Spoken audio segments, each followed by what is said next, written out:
Hi, and welcome to this video. My name is Dave Hideman. I'm the application specialist for the steel segment here at Trimble, and this is part 2 of bolting tips in Tekla Structures. In our previous video about bolts, we learned a lot about inserting them, getting them to bolt through the proper plies, adjusting things like the cut length, especially when bolting through things like a tube. So if you have any questions about that, I definitely recommend checking out that first video. In this video, we're going to talk a little bit more about some of the bolting options, like how many washers do we want? Do we want to have a lock nut? What kind of slots or oversized holes and things like that do we want to create? So let's go ahead and take a look at some of those things.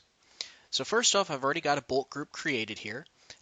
This is a pretty standard bolt group. I'm just going through two 1-inch plates, and I'm using A325N bolts right now with a single nut and a single washer.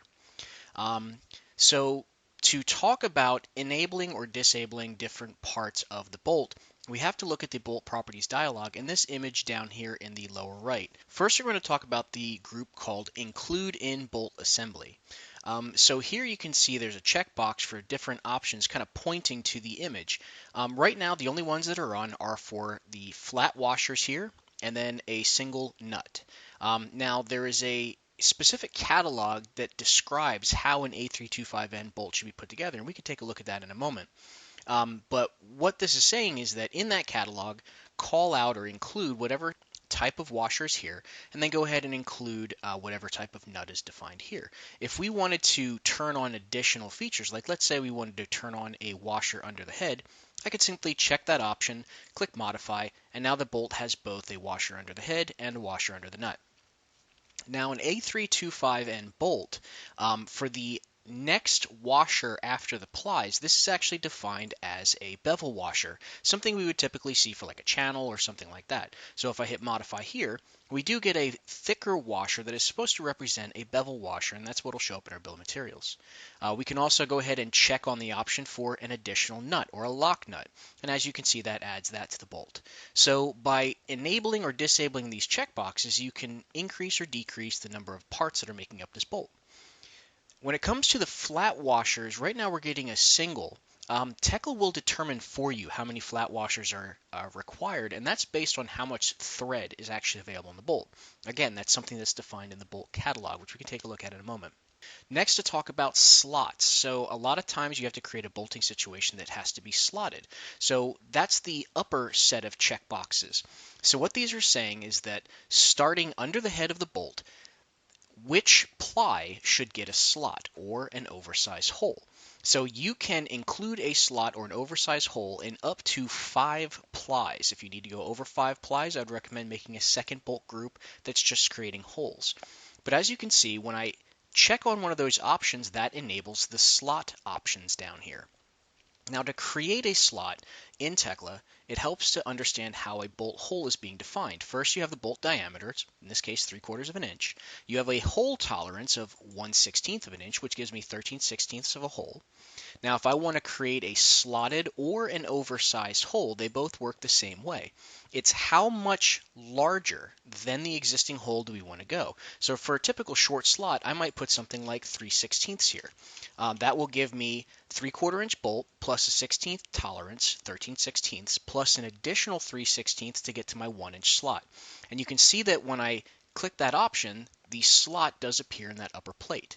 Now I'm going to make this slot a little bit larger so that we can see a little more clearly the size of it and the shape of it. Now, right now, again, it's creating it in the first ply under the head. So if I check on the second option, it will go ahead and apply the slot to both. If I uncheck the first option, it will include the slot in only the second ply. And then it would go on and on if I had more plies beyond that. Another option for your slots is the ability to rotate them in relation to one another. Right now they are both parallel. They're parallel with the bolt group. But if I change this to odd or even, what you get is your slots that will alternate direction, which is often required for situations where you need some play or some adjustment out there in the field. So when I switch between odd and even, you can see how the slot direction is going to change for me. Now the same thing holds true for our oversized holes. So if I simply need an oversized hole, I would just go ahead and set the oversized dimension. Let's say I need an extra ½ inch. I'll modify that, and you can see I get a simple round hole that is oversized. So very easily I can adjust whether or not I need additional parts or whether I need a specific type of hole, whether that be an oversized or slot or what have you. Now, one more thing in this dialog box I want to talk about is this cut length field. In our last video, we mentioned how cut length controls our grip distance, or how far the bolt group is looking to find things to bolt to. Another trick or another thing to know about cut length is that you can actually force a bolt length. You can override the calculated bolt length, and you can do that by putting a negative value in here. So if I put a -7 in my cut length, I can actually force a 7-inch bolt to be created here. Now, there are some situations where you might need this. Tekla does a pretty good job of calculating it for you, but sometimes you do need to specify an exact length. One thing to take note of, and this is very important, that when you set a cut length, you force the length, you're basically overriding all of the calculations for how many washers are required and that sort of thing. So in this situation, that washer and nut won't actually work because there's no thread there. But in this case, it's what you're trying to go ahead and say, I need, for unspecified reasons, I need additional length. I need a specific length for this bolt.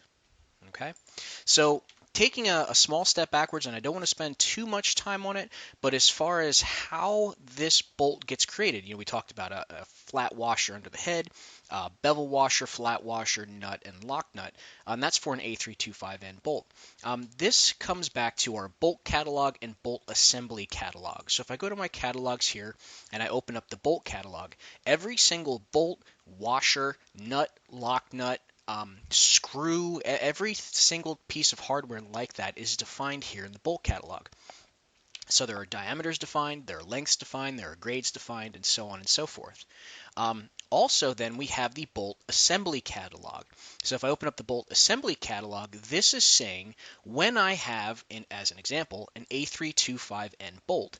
An A325N bolt should contain the A325 bolt itself, a plain washer under the head, a bevel washer under the main ply, more plain washers, as many as required, your heavy hex nut, and then a heavy hex jam nut.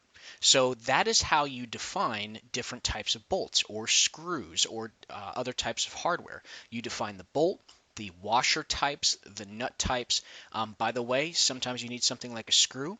In the U.S. Imperial environment, we've got a predefined nut type called none. So you need to set that to none because a screw doesn't get a nut. So there's some more information about this on the Tekla User Assistance. I just wanted to give you some basic info as far as customizing your bolt's appearance and customizing or how those bolts get that information. As always, if you have more questions, reach out to your local help desk. I hope you found this video helpful. Thank you for watching.